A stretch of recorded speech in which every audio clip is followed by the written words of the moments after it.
जय श्री कृष्णा। कैसे हैं आप लोग फ्रेंड्स। आज की चर्चा जो हो रही है बेहद महत्वपूर्ण हो रही है। आज हम चर्चा करने जा रहे हैं आपके धन भाव में बैठे हुए देवगुरु के बारे में। देवगुरु अब अपनी अवस्था का परिवर्तन कर अब ये सूर्य को बहुत शक्तिशाली करने जा रहे हैं, क्योंकि इनके प्रभाव जो सूर्य के द्वारा आपको प्राप्त होने वाले हैं।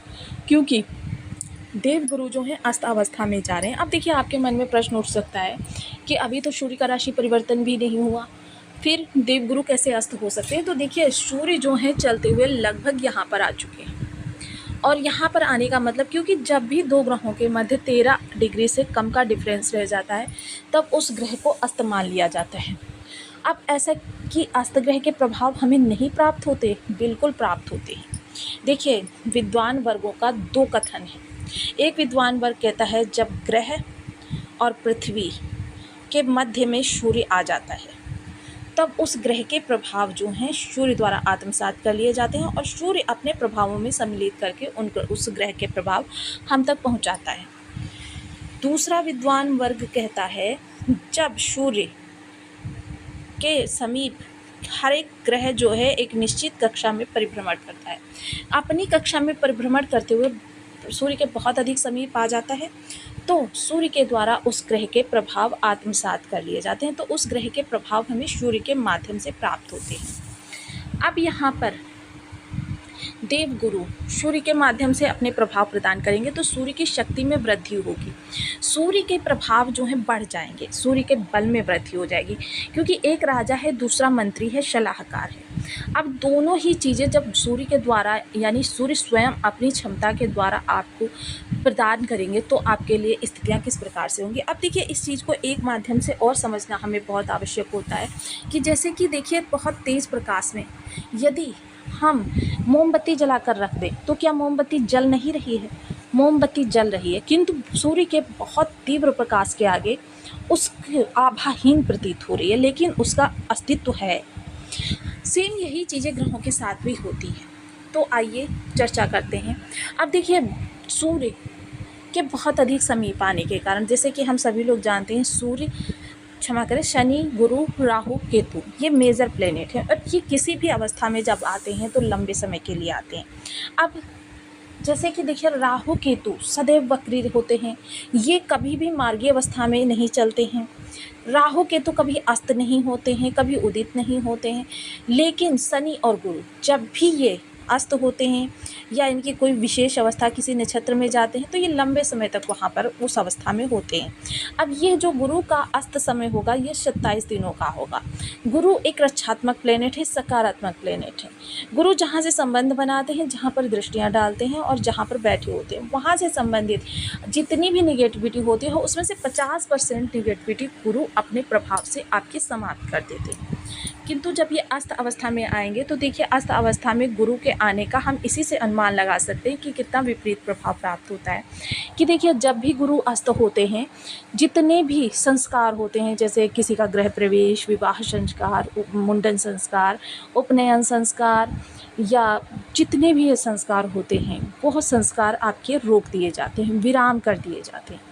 ऐसी स्थिति में गुरु की स्थिति को हम अंदाज़ा इसी चीज़ से लगा सकते हैं। तो अब जब गुरु अस्त हो जाएंगे, इनके प्रभाव जब सूर्य में सम्मिलित हो जाएंगे, तो ये लग्न में इस समय आप काफ़ी प्रसन्नचित्त रहने वाले हैं। आपकी मोस्टली जो पहले समय से आपके प्रयास चले आ रहे थे कुछ कार्यों को करने के लिए, कुछ कार्यों को आगे बढ़ाने के लिए, अपनी स्थिति को और ज़्यादा उच्च करने के लिए, वो आपके अच्छे होते हुए दिखाई देंगे। तो यदि आपके लग्न में 2 नंबर बना हुआ है तो ये राशिफल आपके लिए है। यदि कुंडली में कहीं भी चंद्रमा के साथ 2 नंबर बना हुआ है तो ये राशिफल आपके लिए।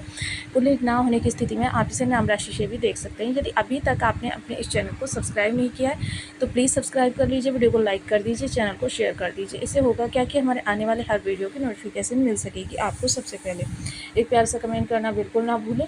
कमेंट से हमें बहुत मोटिवेशन मिलता है, हौसला मिलता है और ये पता चलता है कि आप और क्या जानना चाहते हैं। तो इस दौरान आप बहुत प्रसन्नचित्त रहते हुए देखे जाएंगे। आपका व्यवहार जो होगा वो बहुत ही व्यवहार कुशल व्यक्ति होंगे, यानी किसी भी तरीके की समस्या हो, हर समस्या का समाधान आपके पास होगा। आपकी भाषा शैली लोगों को मंत्रमुग्ध करने वाली होगी।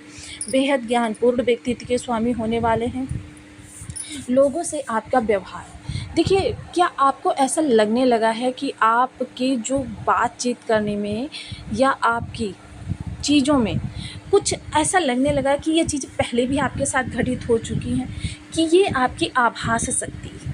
जब गुरु सूर्य के साथ लग्न गताते हैं तो ये आभास शक्ति आपकी, देखिए ये ग्रह के बल के अनुसार आपको प्रतीत होती है कि ग्रह बहुत अधिक बलवान होंगे अगर आपके बर्थ चार्ट में, क्योंकि देखिए करोड़ों लोग वृषभ राशि के होंगे इस दुनिया में। अब करोड़ों लोगों के बर्थ चार्ट में ग्रह सेम स्थिति में तो नहीं बैठे होंगे, तो ग्रह स्थिति जो होगी डीएनए के अनुसार इस समय पर आपको उसी तरीके से आभास होता हुआ दिखाई देगा।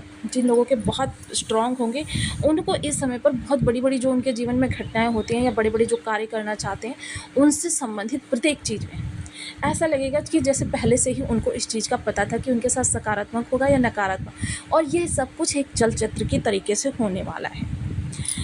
गुरु के प्रभाव यहाँ आपके लिए बेहद ही सकारात्मक निकल कर आने वाले हैं। आपके रिलेशन बहुत अच्छे होने वाले हैं। कोई भी व्यक्ति इस समय अगर आपसे डिबेट करना चाहेगा बिल्कुल भी आपसे नहीं जीत पाएगा। इस समय पर यही लगेगा कि उसको डिबेट में आपके लिए बहुत ही, कहते हैं ना कि आप बहुत ज़्यादा इस समय हर चीज़ के ज्ञाता, बेशक आपको उस चीज़ का सूक्ष्म नॉलेज है, लेकिन अगर कोई आपको प्रतिद्वंदिता की तरीके से अगर आपको कह दे तो समझ लीजिए कि आपसे ज़्यादा ज्ञाता, सूक्ष्म ज्ञान के आधार पर ही कुछ इस तरीके से आप डिबेट करेंगे कि सामने वाला परास्त हो जाएगा। तो ये बहुत ही अच्छा होने जा रहा है आपके साथ। वहीं देखिए सूर्य के पास एकमात्र दृष्टि है सप्तम दृष्टि, और सूर्य आपके सुख भाव के भी स्वामी होते हैं, यानी सूर्य बलवान होंगे तो इनकी राशि पर भी सकारात्मक प्रभाव पड़ेगा। तो सप्तम दृष्टि की बात करें तो थोड़ा जीवन साथी के साथ मतभेद की स्थिति उत्पन्न हो सकती है। अगर डेली इनकम वाले लोगों के लिए कहें तो डेली इनकम से जुड़े हुए लोगों के लिए यह समयकाल बहुत ही उत्तम रहने वाला है। इस समय उनकी समस्त, या आप कह सकें बहुत ज़्यादा समस्याओं का समाधान होने वाला है। चीज़ों को बेहतर करने के लिए आप प्रयासरत होने वाले हैं। डेली इनकम से जुड़े आप कोई बड़े बदलाव करना चाह रहे थे, उसके लिए प्रयासरत थे। देखिए इस दौरान कोई नए कार्य आपको प्रारंभ नहीं करने, जो कार्य आपके पुराने चले आ रहे हैं उन्हीं कार्यों को आगे बढ़ाना है आपको, या नए कार्य करने के लिए, शुभारंभ करने के लिए। जैसे बहुत से लोग नई जॉब के इंटरव्यू के लिए रिज्यूमे वगैरह डालने की सोच रहे होंगे, बहुत से लोग नए जॉब बिज़नेस को स्टेबल करने की सोच रहे होंगे। देखिए स्टेबल तो कर सकते हैं क्योंकि बिज़नेस आपने पहले से स्टार्ट कर दिया है, लेकिन जो इस समय पर स्टार्ट करना चाहते हैं उनके लिए यह समयकाल उपयुक्त नहीं रहेगा। बड़ी लेन देन करने से इस दौरान बचें, चीज़ों की खरीद फरोख्त करने से बचें। इस दौरान संभव हो सके तो कोई भी जैसे बड़ा इन्वेस्टमेंट ना करें, क्योंकि देखिए सोच के स्वामी, ज्ञान के कारक, सकारात्मकता के भंडार गुरुदेव इस समय परास्त हो रहे हैं। तो इस समय आपको कोई भी बड़ा निर्णय नहीं लेना है।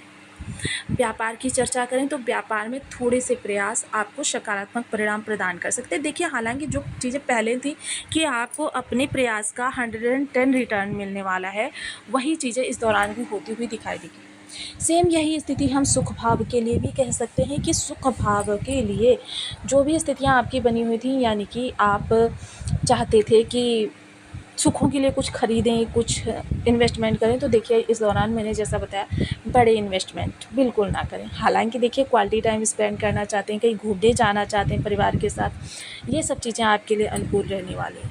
वहीं एक चीज़ और आपके लिए बहुत उत्तम फलदायी रहेगी अगर आप उस चीज़ को कर सकें। इस दौरान घर के अंदर सत्यनारायण भगवान की कथा कराना, सुंदरकांड का पाठ करवाना, या इस तरीके के कोई भी मांगलिक कार्यक्रम अपनी परंपरा के अनुसार करवाना इस दौरान आपके इन ग्रहों को सकारात्मकता में लेकर आएगा। साथ ही साथ देखिए जो भी लोग बड़े इन्वेस्टमेंट से जुड़े हुए हैं, स्टॉक मार्केट वगैरह से जुड़े हुए हैं, उन लोगों के लिए भी इस दौरान थोड़ा सा विराम करने की ही सलाह दी जाएगी। हालांकि देखिए ग्रह जो हैं अपने प्रभाव, क्योंकि संसार में चराचर जगत में कोई भी ऐसा नहीं है जो इन नवग्रहों से अछूता हो। एक छोटी से छोटी और बड़ी से बड़ी चीज़ भी, चराचर प्राणी भी नवग्रहों से ही संबंध रखता है। तो इसलिए देखिए नवग्रहों की स्थिति के अनुसार ही हमें कार्य करना हमारे जीवन को, हमारे अनुकूलता को बढ़ाता है, प्रतिकूलता को घटाता है। तो इसके लिए देखिए कुछ विशेष उपाय भी हम आपको सदैव बताते रहते हैं, क्योंकि उपाय करने से होता क्या है कि देखिए ग्रह में बल आ जाता है।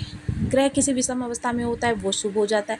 जैसे अगर आपके पेरेंट्स हैं और अगर उनके पास 1 लाख रुपए हैं, 1 लाख के अकॉर्डिंग आपको जेब खर्च देंगे, और अगर उनकी जेब में कुछ नहीं है तो फिर वो आपको कहाँ से देंगे। सेम यही स्थिति ग्रहों के साथ हो जाती है। बल के अनुसार, अवस्था के अनुसार वो आपको प्रभाव देने का कार्य करते हैं। महत्वपूर्ण रोल इसमें होता है आपके जन्म के समय बनाई गई गोचर के ग्रहों की कुंडली के अनुसार। साथ ही साथ देखिए,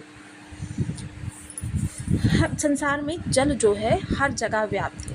कोई भी ऐसी जगह नहीं है जहाँ पर जल ना हो। आप जिस जगह पर बैठे हैं वहीं पर धरती को देख लीजिए, धरती की खुदाई करिए, वहाँ से भी जल निकल आएगा।